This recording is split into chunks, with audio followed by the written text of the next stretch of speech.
Hey guys, welcome back to Genshin Interact. In today's 4-star discussion video, we'll be highlighting Charlotte, her kit, and how she can benefit your account. Now, onto the video. So the first thing we're going to be looking at is her skills and what she can really do with her normal attack, her skill, and her burst.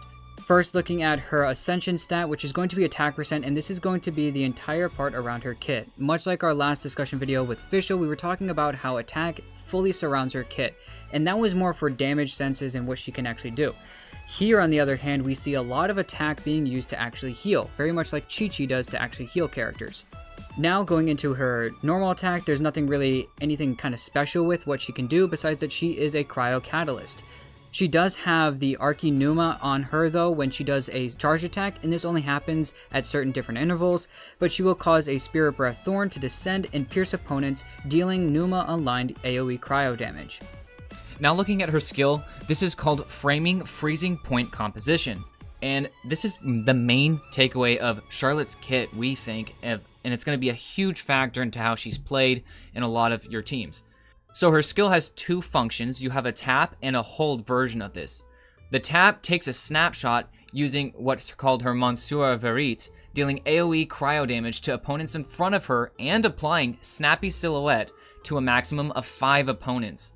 Kind of reminds me of how Nahida marks enemies with her skill, but it is a little bit different and we'll explain why. So during this Snappy Silhouette duration, it will deal cryo damage to affected opponents at intervals. When you use the hold version of Charlotte's skill, it will pop Monsieur Verite's viewfinder open, and Charlotte will enter composition mode. And while she's doing this composition mode, the viewfinder will expand as you hold until you reach a finisher frame state. In this state, Charlotte can move and change direction freely. This makes me think that it's something kind of like how Neuvillette feels, with how you go into his charged attack, Equitable Judgment, or whatever it's called, and you can still move about freely while you're charging that up. So I'm thinking it's gonna be kind of feel like a mixture of Neuvillette Nahida with the skill, the hold version.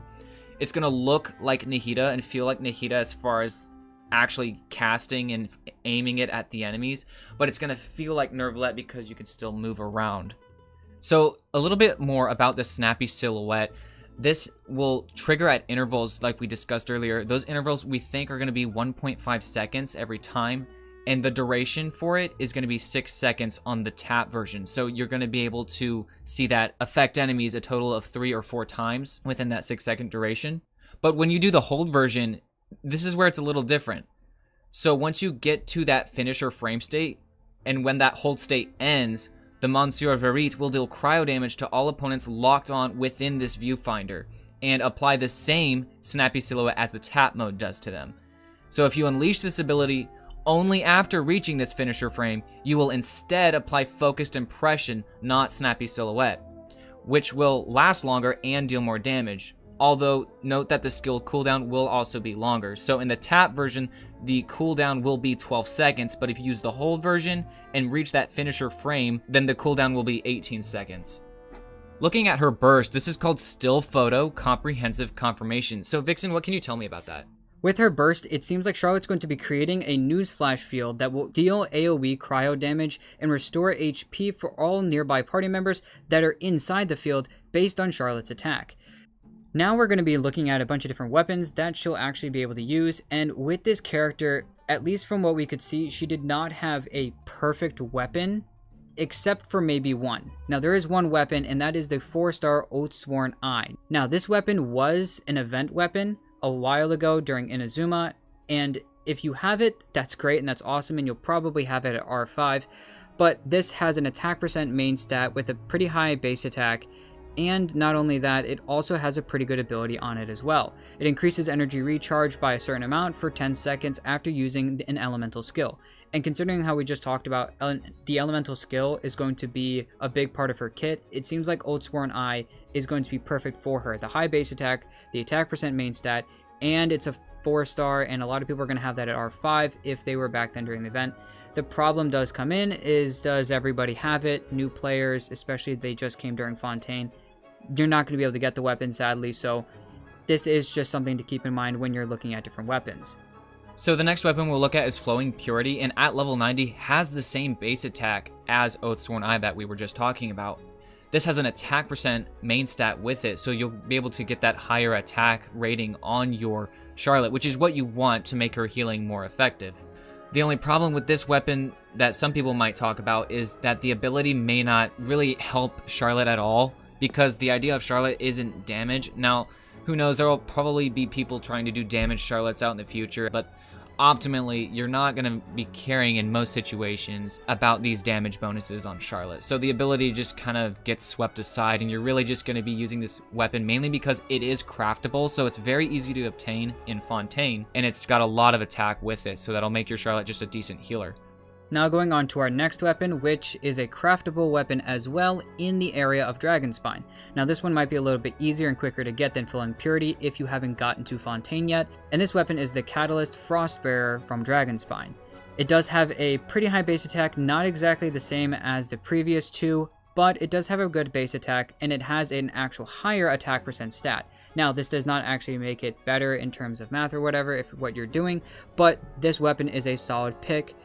Its ability is just another reason why there are not too many amazing catalysts for her right now, because a lot of them have to deal with a lot of doing extra damage or whatnot, and once again, like Riff said, yeah, it's not your focus. So the ability, once again, is also getting swept to the side, as it does deal some damage based off of attack, and maybe can just get a little bit of extra hits in, but this is not really something you're going to be focusing on. So the next weapon we'll look at is actually Favonius Codex. Now this is a gacha weapon, so you can only obtain this from the wishing system, but if you have been playing for, a little while, maybe a few months, there is a good chance that you may have this weapon, especially if you've been wishing on the weapon banner. That being said, this does have the same base attack as Frostbearer, which we were just talking about, and really the main reason I think people will have this as a go-to just because they don't have some other options is because it does have an energy recharge main stat, which will be central to Charlotte outside of the attack, because not only do you want high attack on Charlotte for her good healing, you want to make sure that she also does have good energy, and here's why. Her burst is an 80 cost burst, meaning if you don't have enough energy for her burst on rotation, you're going to lose out on using her burst, which means you're losing out on her healing, which renders the attack useless because you're not even putting it into use for a full rotation. Going on to another event weapon that we got recently in Fontaine was Ballad of the Boundless Blue. Now, the reason why this weapon is going to be here is because, just like Favonius Codex, it has an energy recharge main stat. Now, this does have a very high base attack, which is also why it's here. And this is why it's actually going to be a pretty good weapon for her. Although it does have a high base attack, and it has energy recharge as a stat for the Ascension, the ability on it isn't really that great, and which is why it's a little bit on the lower side of the list for her to use. There are a bunch of other 4-stars that we were kind of want to go into, but the problem with those is that we found a lot of issues with a bunch of different ones as well. A lot of the attack percent stuff is going to work pretty well on Charlotte. The abilities or whatever could probably be a big hit to you, and a lot of the other stuff is going to be kind of maybe difficult to get because of event type stuff like Old Sworn Eye. So now that we're done talking about 4-star weapons, there were 2 5-star weapons we did want to just quickly mention, just in case you may have them, you got lucky on the gacha system. So those 2 catalysts are Skyward Atlas and Memory of Dust. These are going to be okay options to put on your Charlotte, especially if you just have these sitting on your account and you don't really know what to do with them. Maybe you're not using Memory of Dust on Ningguang, you didn't build your Ningguang, or you just don't want to use that weapon for her.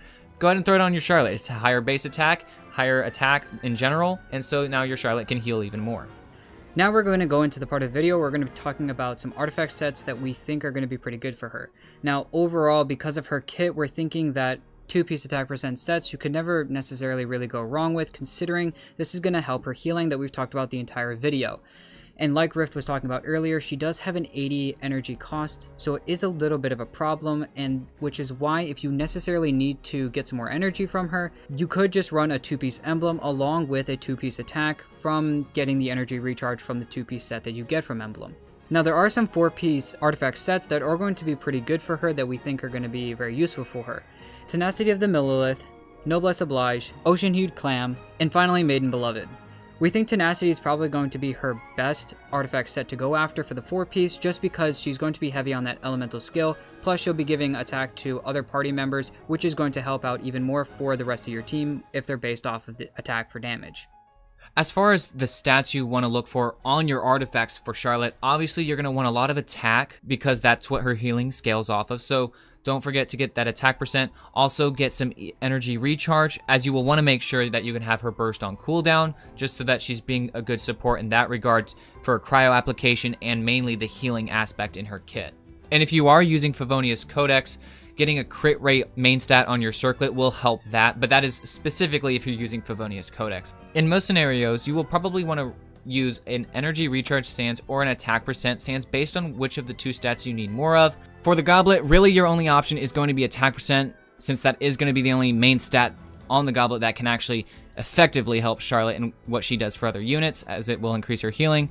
And then for the circlet, probably you can do either attack percent to go even higher in the attack percent, especially if you are using energy recharge sans. That way you're not going too high into the attack to get diminishing returns. So if you are doing energy recharge sans, you could do attack percent goblet, attack percent circlet. But if you're doing attack percent sans, attack percent goblet, you can probably do healing bonus on your circlet just to kind of help mitigate the overall stats on your Charlotte to not hit those diminishing returns.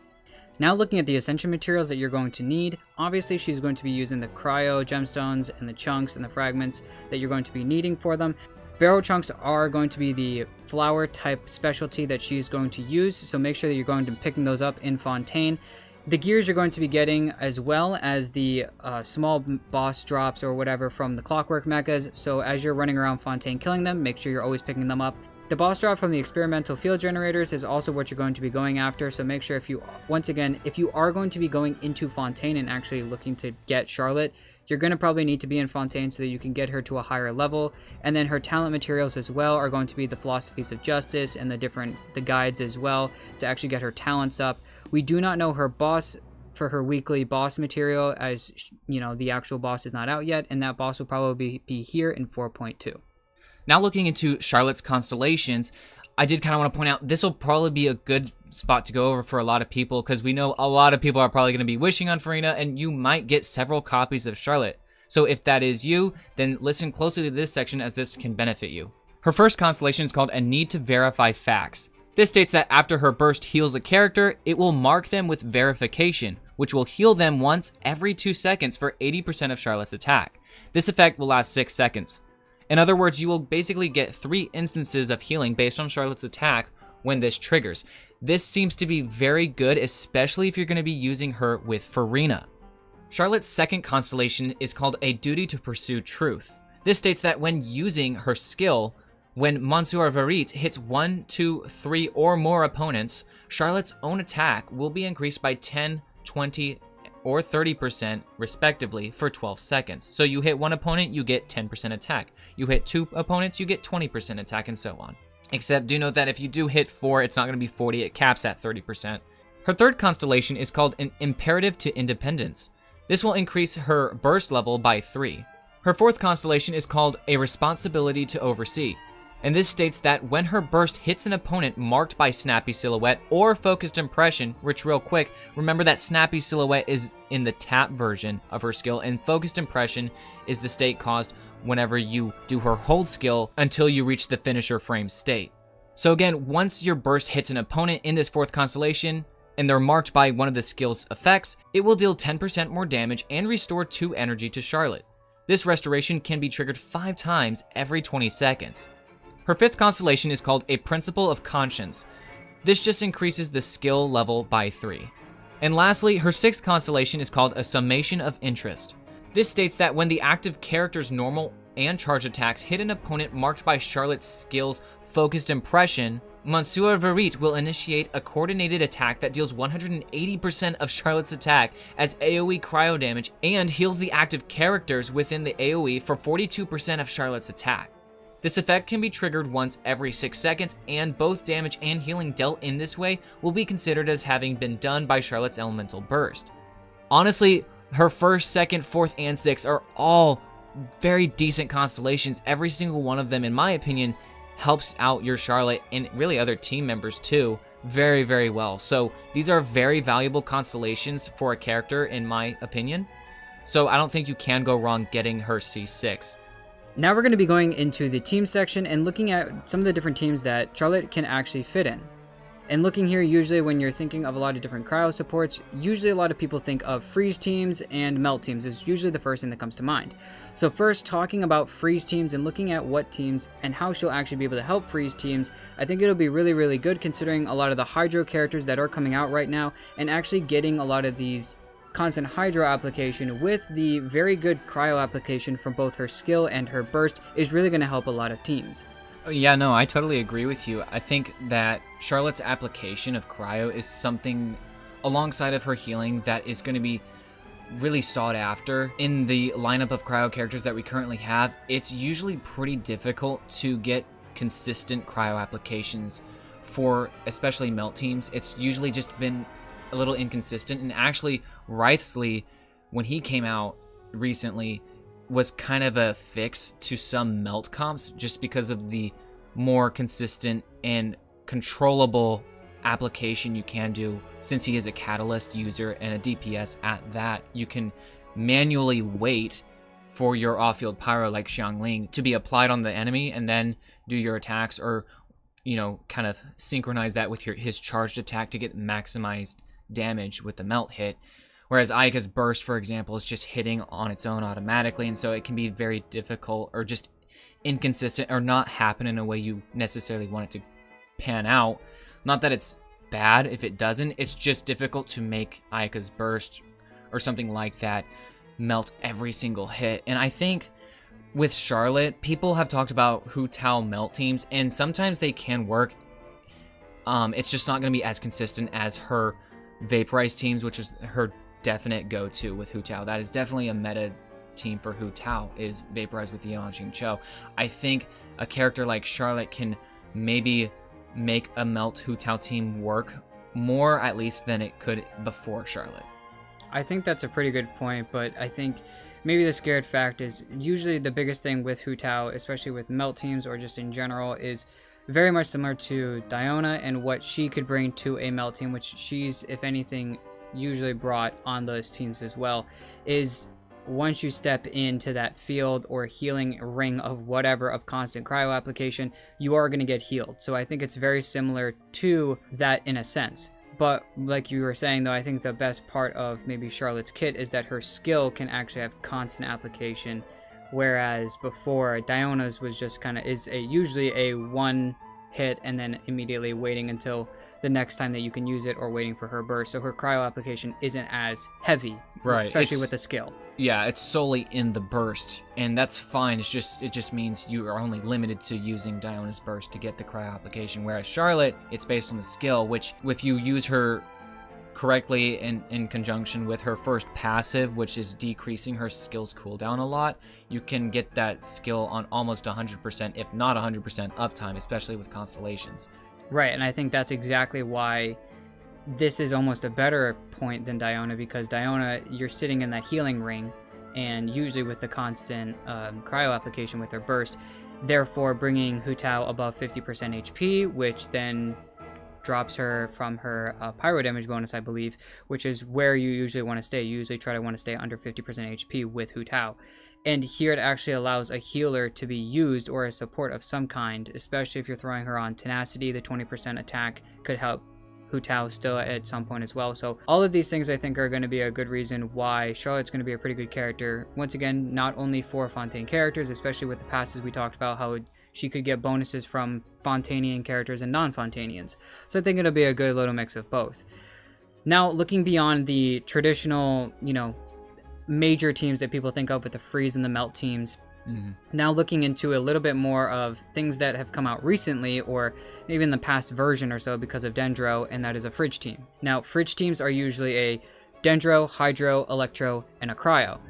So at this point, usually you're throwing in a Hyper Bloom team, basically, and you're usually taking out an extra Electro character, an extra Hydro character, or an extra Dendro character, and slotting that fourth slot in as a Cryo character so that you can get freeze off, keep some enemies maybe together, which then allows, or frozen so that they can't, move around and whatnot, which then allows your Hyper Blooms to maybe just stay together more so that you can create more Bloom cores that they're closer instead of farther away, and all that other stuff. I think that's a good reason of what that's going to bring. And here I think it's a very good idea, especially for characters that's, one of the best DPSs we have in the game is Alhaitham. And looking at how he could combine in a fridge team of sorts with Charlotte is another pretty good area. And considering that usually you pair him already with, you know, for a Hyper Bloom team or whatever, you might pair him with something else or whatever, but he has such high Dendro application, you don't have to worry about a second character trying to get him more Dendro application. You're only focusing on the Hydro application from either Xingqiu or Yelan or whoever's your Hydro character, and then your Electro character who's either, you know, Raiden or Kuki for the Hyper Bloom. And that's going to allow that fourth slot to open up. And some of the other characters in past, you know, for me at least, if I tried a fridge team, was I have Diona at C6, so I get 200 Elemental Mastery by just standing in her field. Problem with that is you know, you have to have a high ER, which is fine for me. I don't necessarily have an issue with that, and get particles back and whatever, but you have no resonances, so it's a little bit, you know, more difficult on that end. Usually, especially Dendro characters love to have the Dendro resonance. So that character that brings in on that fourth slot in Cryo really has to bring a lot to the team. So I think she might be one of the characters that can slot into fridge teams to really bring something new. Yeah, no, and to bounce off of that, you know, she can be the team's healer. So in a Hyper Bloom team, right, and then you just throw Charlotte in there, making it a fridge team. This allows you to not have to focus on having a healer in there so much, because that is Charlotte's role for that team. So her utility for the team is being able to freeze with your Hydro character, whether that's Xingqiu, Yelan. You kind of freeze enemies, then you can be Hyper Blooming with Alhaitham on field, and just dealing a lot of good Dendro damage in general as well. But then also she's healing for the team, so she's kind of has the utility of freezing and healing, and so bringing somewhat two roles to the team, and just being, you know, good at that. And then having her on a set like Tenacity, just helping the attack of the team as well. For instance, I know that you use Kuki on a full Hyper Bloom set, and you don't really focus too much on the healing. And exactly. The healing's okay anyways on Kuki in general, just because of her stacks or whatever, and it's not crazy, but it's not terrible. And so at this point, you know, this might even allow you to not have to worry about healing even more on Kuki, and just legitimately only focus on Elemental Mastery on her entire set, so that she can do the best for Hyper Bloom, or even a Raiden. You know, Raiden has no healing whatsoever to her kit, and so if people are using Raiden on some sort of separate set than normal for only Hyper Blooming with her, then this allows them to not have to be sad that they don't have Kuki and therefore are losing a healer as well as a Hyper Bloom character. It actually allows them to bring in that Cryo character and allows them to have a healer at least that's not necessarily taking away someone like Bennett or whatever that could be burgeoning instead of the Hyper Blooms, or, you know, one of the other characters. And once again, Diona. You know, Diona's a great character, but Cryo application, is it enough?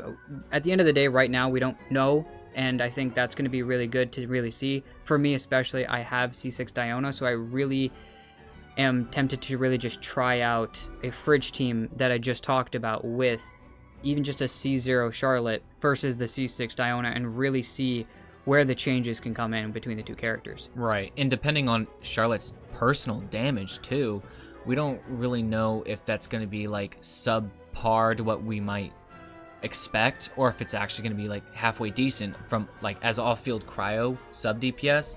Maybe looking at some super conduct teams.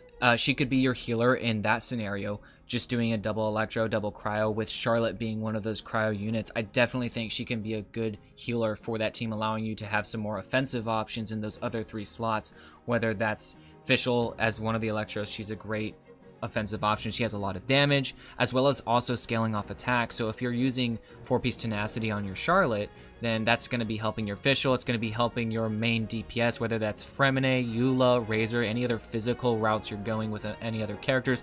The attack is really the only thing they're going to want, you know, dealing physical damage. So having a Charlotte in there on 4-piece Tenacity can definitely help. And the Cryo application is going to be very good and very consistent with her skill, so you're always going to be constantly super conducting with any Electro you've also thrown in there as well. The question would be, though, is Mika just better in this scenario? Because essentially, Mika and Charlotte both being Cryo and both being healers, you know, I think Mika is the better option on paper, at least, for a super conduct team, because not only is he Cryo application, healing, which is both things that Charlotte can do for the team, but he's also giving physical damage bonuses. It's part of his kit, and also attack speed, which is, I think, pretty significant for those physical DPSs, because they're just being able to hit faster is higher DPS. So Mika probably is the better option, But the thing is, maybe not everyone has Mika, and I think at this point, Mika's only had one banner. We had his original release. He hasn't been on a banner since then. So the possibility of a lot of new players actually having Mika is slim to none. Unless it is possible to get him on standard, maybe on a weapon banner, but it really is a very low chance. So getting a Charlotte here is actually a great option to have a cryo healer for a lot of new players just because they may not have Mika. So I definitely think Charlotte is totally viable for some kind of super conduct team for you to put together. That will end Charlotte's discussion video. Let us know in the comments if you'll be going after her. And if you have her already, let us know how she's impacted your account, both positively or negatively, and how you have built her. Thanks for watching, and we'll see you in the next one.